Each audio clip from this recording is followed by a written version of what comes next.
বল হাতে সাকিবের একই অবস্থা, ব্যাটিংটা ঠিকঠাক কিন্তু বল নিলেই যেন হয়ে পড়ছেন গড়পড়তা। হাল এতটাই নাজুক যে বিশ্ব সেরাকে ৪ ওভার বল দেওয়ার সাহস পাচ্ছে না নাইট রাইডার্সের কাপ্তান। সাকিবের রান দেওয়ার অভ্যাসে যে কপাল পুড়ছে পুরো দলটার।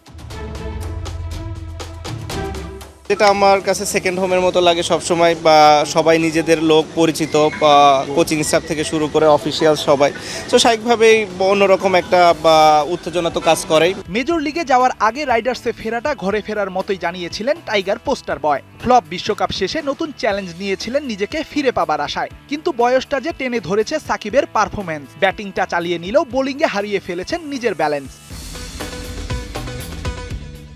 প্রথম ম্যাচে ব্যাট হাতে ১৩ বলে করেছিলেন ১৮ রান। বল হাতে ১ উইকেট পেলেও ছিলেন দলের সবচেয়ে খরুচে বলার। ৩ ওভার বল করে সেদিন সাকিব দিয়েছিলেন ৩২ রান। ম্যাচে চতুর্থ ওভার বল করার সুযোগই পায়নি বাংলার নবাব।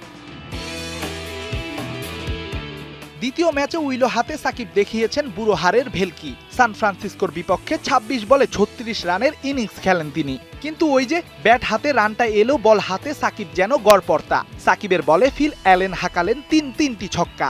আগের ম্যাচে ৩ ওভার করা সাকিব এ ম্যাচে সুযোগ পেয়েছেন মোটে ২ ওভার। ১২ বলে তার নামের পাশে ২৭ রান, ইকোনমিটা ১৩.৫০।